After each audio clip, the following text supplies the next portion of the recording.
Kaiju number 8 season 2 episode number 11 के अंदर हमें देखने को मिलता है कि जो काइजू नंबर 9 है उसने डिफेंस फोर्स के सारे हैवी हिटर्स के लिए स्पेसिफिक हैवी हिटर काइजू बनाया है। फॉर एग्जांपल जो अपना गिन नारुमी है उसके अगेंस्ट एक ऐसा काइजू बनाया जो कि वाटर को मैनिपुलेट करता है। सो बिकॉज ऑफ दैट जो नारुमी है वो उस काइजू के फ्यूचर में उसको प्रेडिक्ट नहीं कर पाएगा। सो बिकॉज ऑफ दैट वो डिसएडवांटेज में आ जाएगा एंड इन सारे के सारे कैप्टन वाइस कैप्टन को बचाने के लिए काइजू नंबर 8 का फील्ड के अंदर आ जाता है। अगर इतना सिंप्लीफाई करके एपिसोड बताऊंगा तो फिर कैसे चलेगा। सो बिकॉज ऑफ दैट थोड़ा शुरू से शुरू करते हैं। तो देखो एपिसोड की स्टार्टिंग वहां से ही होती है जहाँ पे पिछला एपिसोड खत्म हुआ था। मतलब कि मीना की जो पावर से उसको फ्लेक्स किया जाता है कि वो अपने से 20-20 किलोमीटर दूर काजू को ऐसे मार रही होती मजाक के अंदर। एंड काफका जो है थोड़ी सी बकेती करते हुए कहता है कि that's the power of vice captain of Kafka division. इतना घटिया लगा ना सुनते हुए मुझे, मतलब कि एक मिनट के लिए मुझे शर्म आ गई, मैं देख क्या रहा हूँ।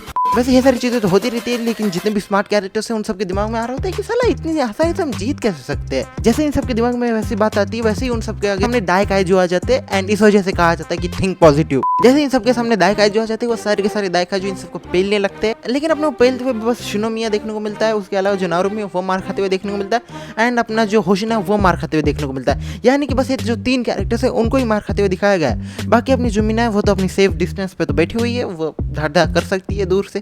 तो बिकॉज दैट अपने को वो मार खाते हुए तो अब तक नहीं देखने को मिली, लेकिन मैं चाहूंगा। उसके अलावा जो फर्स्ट डिवीजन की प्लेटून लीडर रिनशोनोमी में देखने को मिलती है। मतलब कि एपिसोड के जो लास्ट का पार्ट है उसके अंदर अपने को उसकी कहानी देखने को मिलती है कि वो मतलब फाइट कर रही है लेकिन वो हारती जा रही है। एंड उसके बाद जो मतलब उसकी बैक स्टोरी आती है कि उसको गिन नारुमी पसंद है।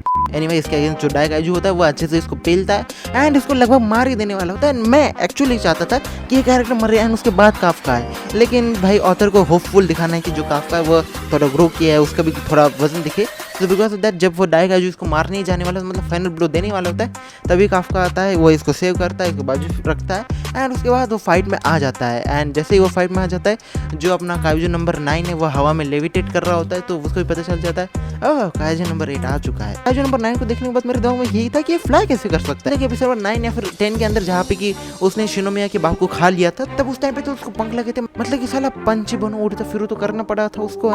एंड इस पॉइंट पे तो उसके पास पंख नहीं है। सो वैसे बकवास बहुत हो गई। एपिसोड अच्छा था। तो मैं एपिसोड कैसा लगा हमें कमेंट्स के अंदर अवश्य बताएं। बाकी मिलता है अगली वीडियो के अंदर।